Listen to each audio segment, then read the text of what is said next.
বন্ধুরা, আমি আমার জীবনে প্রথমবার সমুদ্রে এসেছি। প্রথমবার। এই দেখো, দেখছো কত পাশে চলে আসছে ঢেউ। দেখবে আবার পেছনে চলে যাবে। এই দেখো চলে গেছে।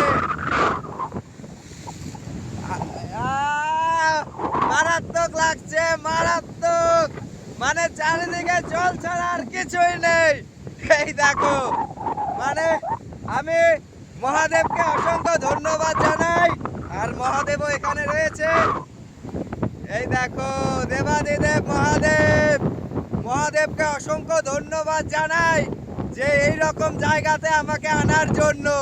মানে এত সুন্দর জায়গা না দেখলে চোখে মিস করতাম জীবনে, সত্যি। এই দেখো সমুদ্রের ঢেউ কত, চারিদিকে শুধু লেহের আর লেহের, লেহের ছাড়া কিচ্ছু নেই। অসংখ্য ধন্যবাদ মহাদেব। জীবনে অনেক খুশি আমি যে এত সুন্দর জায়গাও তুমি দর্শন করালে।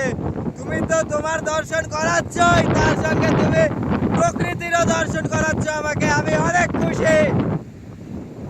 অনেক সুন্দর, অনেক সুন্দর লাগছে। মানে চারিদিক সমুদ্র, মানে জল ছাড়া আর কিচ্ছু নেই। এই জল পার করলে কিন্তু ইন্ডিয়া থেকে বাইরে, এই জল যদি পার করি তাহলে কিন্তু অন্য দেশে পৌঁছে যাব। হ্যাঁ, এইরকম জায়গাতে রয়েছি আমি।